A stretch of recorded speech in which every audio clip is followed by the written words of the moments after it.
Hello, Carlos. Welcome. Today we are with Carlos Valencia, who is a lender. Can you tell us a little bit about yourself and your business, please?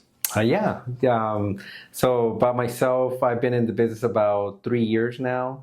How I got it started was because where I used to work at Verizon a few years back, and I met one of my colleagues there who left the Verizon Wireless. He himself got licensed, and we kept in touch.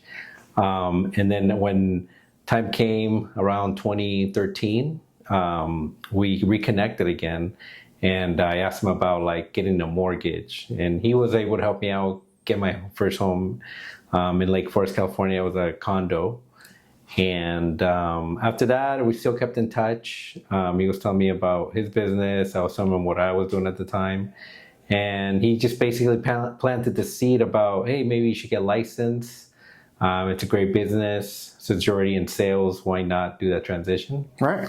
So I thought about it. I was like, okay, let me look into it. I saw how successful he's been doing, so I was like, okay, it does look intriguing. So let me go check it out. So I took my courses.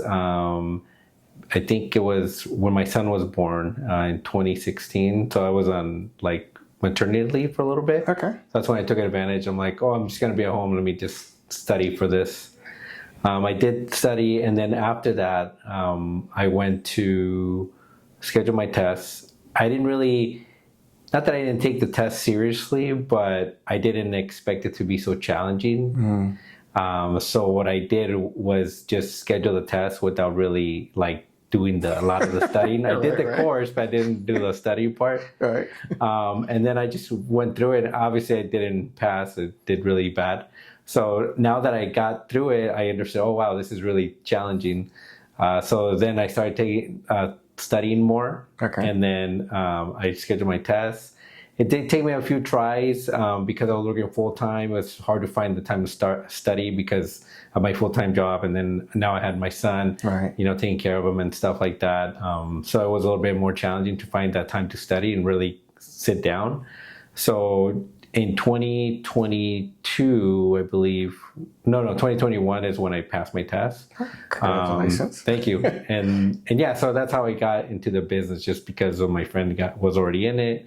And then he also opened his own mortgage brokerage company. So it was a perfect timing because at the time when I finally passed my test, my job laid me off because of the COVID stuff where I Right. was at.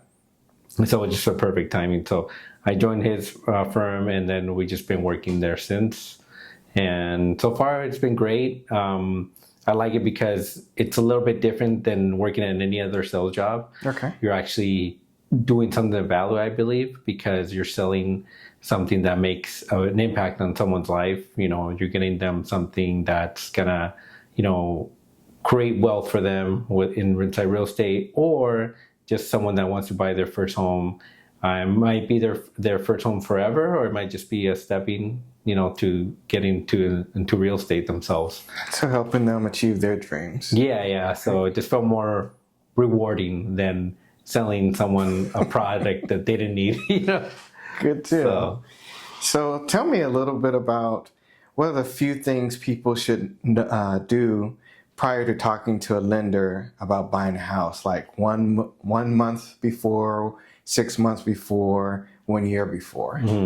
what I've learned is, in this business, you want to be prepared as ahead of time as you possibly can, because as soon as you get the idea that you want to buy a house, you get excited and you might want to just think it's so easy. You just, oh, I'm gonna apply for a loan, and then let's go from there and take action, right? Right. Because you might feel good about your finances. Oh, I got good income. We got money saved in the bank, but there's a little bit more to it. So what I tell people is, as soon as you get that idea or that wanting to want to buy a house, it's best to get in touch with a mortgage lender first, so they can start planning like a roadmap for you to see exactly what you're looking for, like budget wise. You look at all your finances to make sure that you're not going to overextend yourself, because even if you could qualify for the max like loan amount, you might not want to go there because it could become a little bit strained on yourself. Okay. Because the way that we qualify you or the lender lends you the money is like 50% of your income gross, so before taxes. So if you're already going up that far, and that's before taxes. Remember, after taxes, that's actually less. So you're barely gonna make it, right?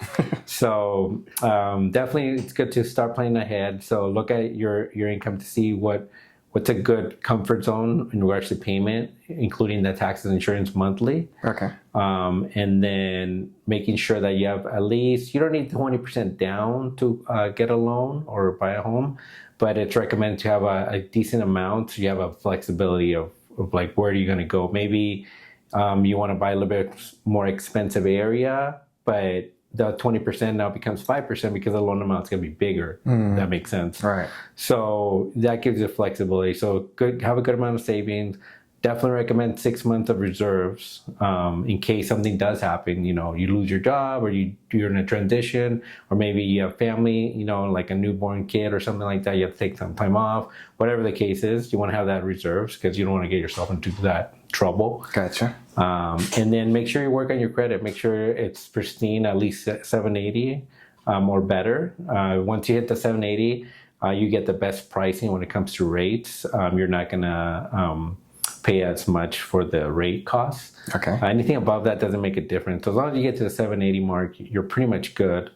And then this way you learn too when you're planning, if you want to be an investment property that you're going to buy first, or is it going to be like a home for yourself? Just get started. So that's why it's good to talk about it. And as time goes along, you might change. You might be like, no, I want to invest instead, right? Or I want to be my primary home. So it's good to plan ahead so you cover all your bases. So can you describe to us the loan process, like from the start, when you're contacting the lender for the very first time, to getting the key and opening the door to your dream home?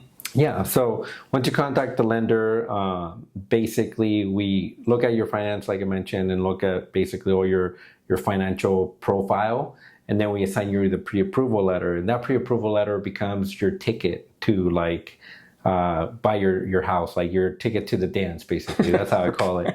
So now you have this ticket, you could go shopping with your realtor. So that way, whatever you like, they already have the metrics of what you could buy and stuff like that. Your realtor will be very happy because they know with confidence that they're showing you something you actually afford, and everyone's happy. So that would be the main thing. Once you get approved, you do that. Once you get an offer accepted, then we basically take action and request like the title items for that property that you're gonna acquire. Okay.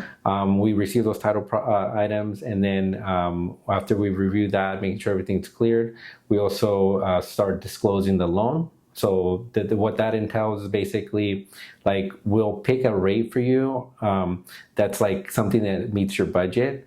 We don't lock anything. It's just more to like get the process moving. So we float the rate at something that's like whatever the case may be. And then it's called like your initial disclosures. Okay. And once you receive those disclosures, you review all the title costs, the title fees and stuff like that with the rate that's floating, but nothing's set in stone. This is just more for you to get an idea of what the costs come along with this loan process. Okay.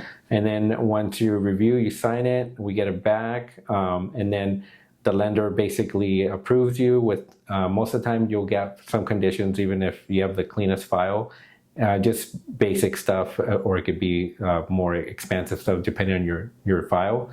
Once we clear those conditions, then you reach the clear to close phase, and then that means you're ready to fund. Okay. And then you get your keys at that point. So that's pretty basic stuff on how A to Z of that process. Very cool. Mm-hmm. Now, you did mention that there's a pre-approval process in the beginning. Mm-hmm. So what documents are required for approval?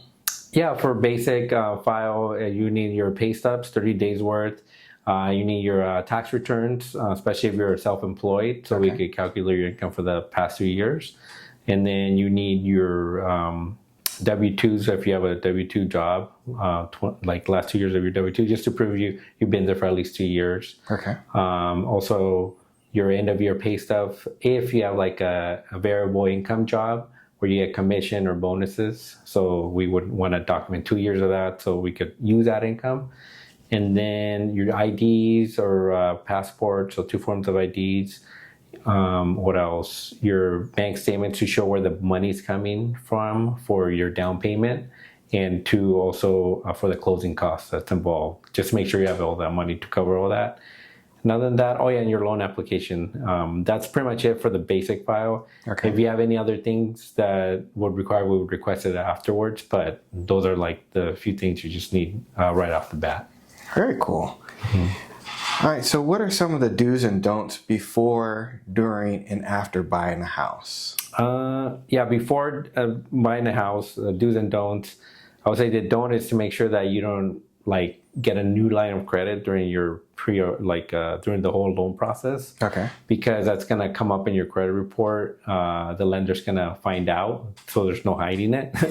So don't get a new car. Don't open a new line of credit for a credit card. Don't start buying furniture right away, on a credit or anything like that. Don't buy a boat. Right. So definitely hang tight. And then also do not change jobs. Like if you know that you're gonna either move somewhere else, even if it's the same industry or anything like that, we could still use a pay, but the problem is that if you're not going to start right away, it could delay the process. So try to stay put as much as you can, unless it just happened that way. We're like, oh, my new job starts on this day, but we're already closing. Like as long as we close when your job already started, we're okay. Okay. But we close and then you start your new job, it could be an issue. So just make sure you're not switching jobs. Another thing would say, I think those are the 2 most important ones. There's really no other ones that could affect your loan process. No. So what about the do's? What do you want to do before buying the house? Just make sure again that you, if you are going to have money gifted from a family member, okay, make sure that you send it to title instead of sending it to your own bank account. Okay. Because a lot of the times, any new money that gets deposited to your account, we have to season it, especially if it's more than half of your income that gets deposited in your account, because the lender is going to want to verify where that came from. So once the lender reviews your bank statements in the last 2 months and they see a big deposit there, they're going to want to verify see where that's from. Then you got to trace it, so it creates more paperwork. Oh, wow. Yeah, so you definitely, any money you're going to use, make sure it's been sitting there for at least 2 months. Okay. And are there any do's and don'ts after you buy a house, or are you pretty much good to go? You're pretty much good to go. I would just say don't let go of your finances. Some people might get too comfortable and I got the house already, I got the car, whatever. Now I can let my credit go and start whatever happens. If you're doing that because of necessity to survive, that's totally understandable, because whatever the case may be. But if you're just doing it because you're like, I don't need my credit anymore, I got everything I need, I'm fine, I'm gonna let my friend borrow my credit, whatever it may be. Just don't go crazy like that. Just still maintain your finances, because you don't know when you want to get the next house, or maybe you might want to refinance if the rates do drop. So you want to be ready in that position, be able to take advantage of those things. That's really good advice. Yeah. So what type of home loans do you offer? Since we're a mortgage broker, we don't lend money directly, so we do all have different lenders we work with. Okay. That offer different products, and a lot of them offer the similar products. So the way that works, we basically shop for you. So we do the shopping for the consumer to see what the best program is for that scenario, for their scenario. So depending on what it is, so we do your typical conventional loans. We do FHA loans. We do DSCR, which is debt service coverage ratio. Okay. That's for if you're trying to buy an investment property, you would use the rents, and you would want to divide that by the mortgage payment. And that's how you get that ratio. And what's great about that loan is you only need your down payment. That's all you need. Okay. And verify assets and your credit. So you don't need to get all the other pay stubs or nothing like that because they don't care about that. Okay. But it is a little bit bigger down payment. Bank statement loans are for self-employed people that write off a lot of their income, so we can't use that income because they won't qualify. So we look at bank statement deposits from that business, we tally them up, and then we divide it by 12 months or 24 months, and that's going to be their income. We still hits your like debt to ratio income and stuff like that, but usually those business owners have large deposits where it's going to look like a big income because you're not writing off too much stuff. Gotcha. So it works for those people. And then we have P&L programs, that's profit and loss, similar to like the bank statements, but it's more like they look at the profit and loss statement for the business. And obviously if it's positive, and then what the net is, we would use that. And then we also we offer ITIN programs. So people that are documented and they're working with like an ITIN number, they don't have like a social and stuff, we could do those programs as well. Okay. What else? I believe, program, ITIN, I believe that's the majority of everything. Oh, VA programs, we offer VA as well. Okay. And I believe that's it, yeah. Okay, very nice. Now, there are two basic interest types options for most buyers, a fixed rate and an adjustable rate. What type of interest rates do you offer?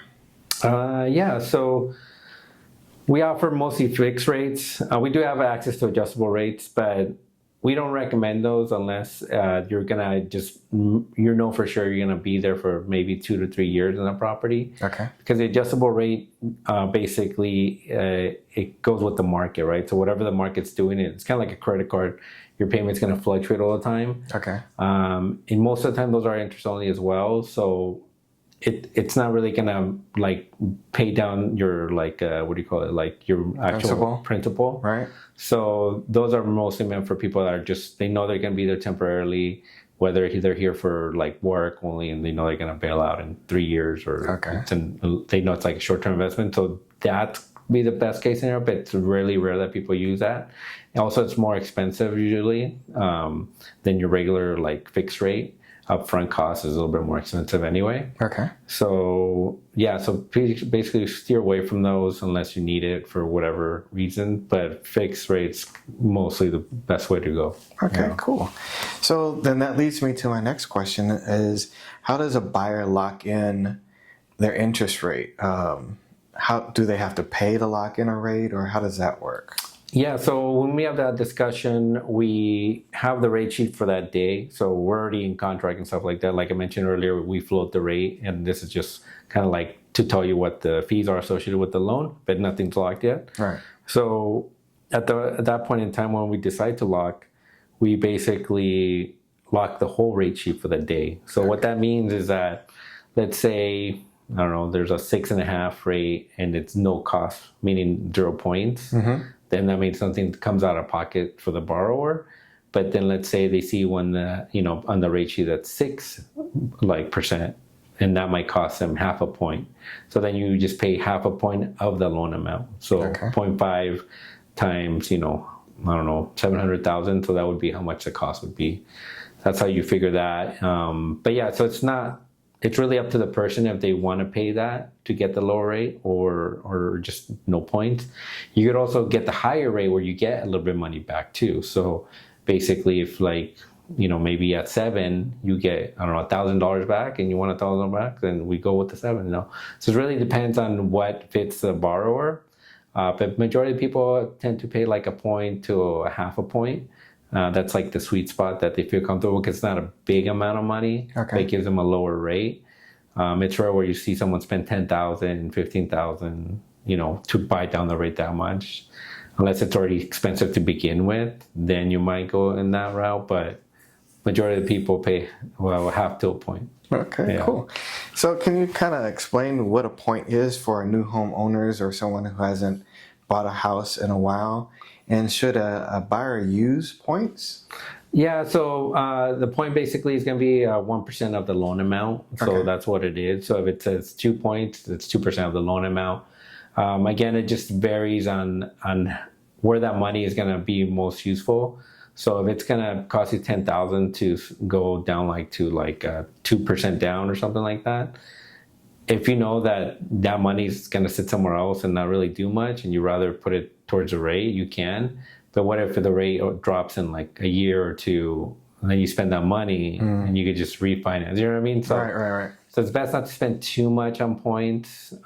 Just like said, like maybe half a point to a point is like the sweet spot. Okay. So that way you have that room when you do refinance, you didn't spend too much money, because that money is gone. Right? Once you spend it, it's lost. Right. So it's best to kind of like not go too crazy on the points and just wait for that refi, because it'll be cheaper in the long run. Very cool.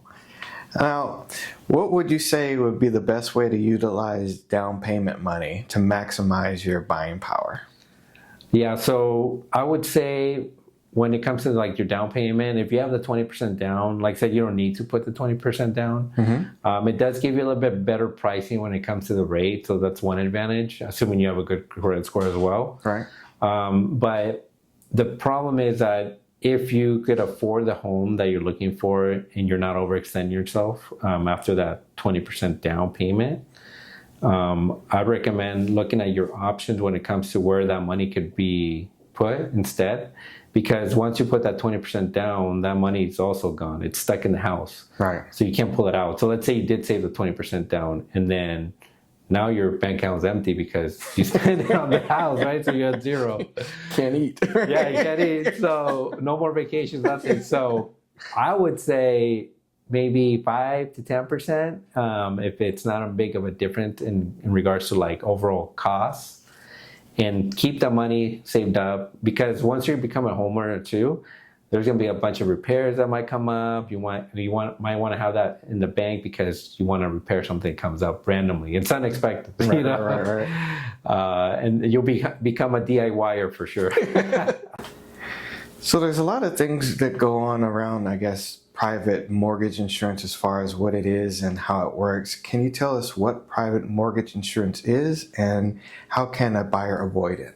Yeah, so what it is, it's just a protection for the lender when the borrower doesn't have the full 20% down, because basically they're lending up to like 95% of the property's value. So they're afraid that if you do default, you know, they're not going to get all their money. So this protects them, where if you, in the case you do default before you hit that 80%, at least they'll get the majority of their money back. And the only way to avoid it is if you put 20% down, or once your property appraises to 78% of its value, then you could call your lender and they could remove that mortgage insurance off of your payment. Do you charge a prepayment penalty? No, we don't. There are some programs that do have that clause in there, but most of the time people opt out on it. But if you do get the prepayment, that's typically investor loans that have that. Gotcha. So you've been in the industry for quite some time now. What would you say are some common myths about the lending process? That you need 20% down, that you need to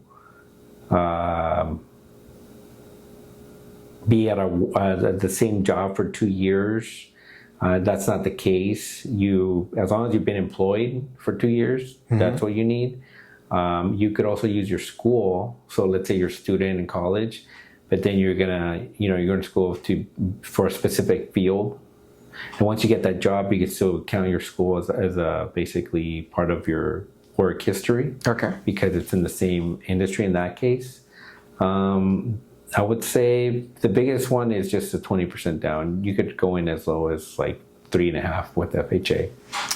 Wow, this has been very informative, Carlos. Is there anything else that you would like to share with us? Yes, I would say just make sure that when you decide to start this process, again, you make sure you get ready financially with all your stuff, and making sure that you're ready. Like whatever meets your budget. Don't listen to the noise out there. Oh, the rates this, the housing prices that.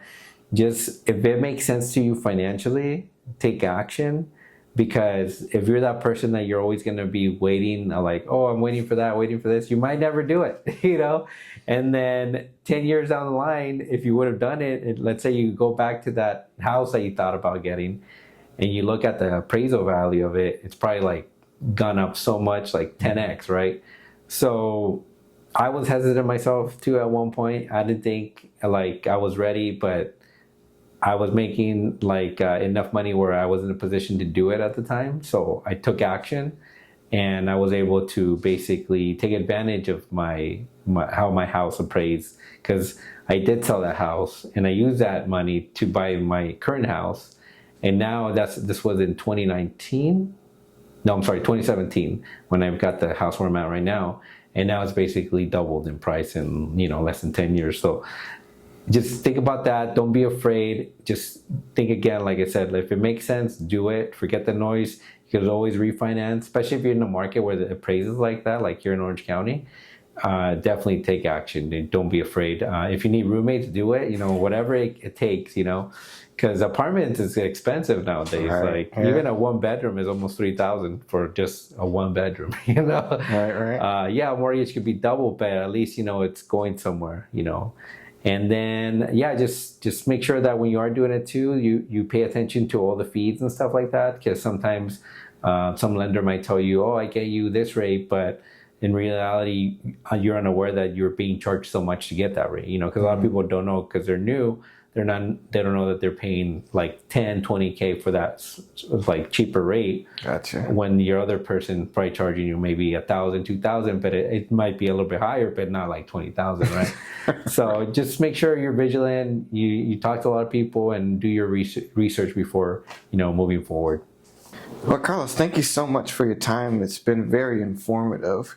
How can people get in contact with you for your services, and if they have any additional questions? Yeah, you could find me at my Instagram. It's Metal Valencia, METAL Valencia, or you can reach me via email, cvalencia@avenue1cap.com with the number 1. Or we also have our website, avenue1cap.com, which is again avenue1 with the number 1, cap.com. And you could also reach me via my phone, which is 949 302-4590. Thank you again, Carlos. It's been a pleasure speaking with you. Oh, likewise. Thank you again for having me.